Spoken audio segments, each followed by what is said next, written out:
క్రీడాకారుడు ఎప్పుడు విలాసాలకు పరిగెత్తడు, వినోదాలకు పరిగెత్తడు, లోకం విషయంలో మితంగా ఉంటాడు.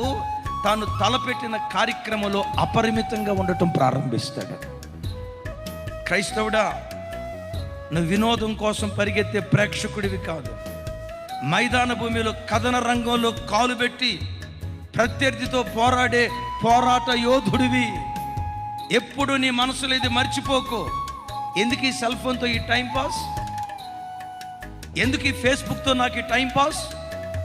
ఎందుకు ఈ ఇన్స్టాతో నాకు ఈ టైంపాస్? రోజుకొచ్చి 4:30-5 గంటలు ఈ వ్యర్థమైన దానితో కాలం గడిపి నా బ్రతుకును వ్యర్థం చేసుకోవటమా? నేను విజయం కోసం పోరాడాలి. నేను విజయం కోసం పోరాడాలి. విజయం కోసం నువ్వు పోరాడాలి అంటే ప్రతి క్షణం త్యాగాలు చేసుకున్న వ్యక్తిగా నువ్వు బ్రతకాలి. హల్లెలూయా.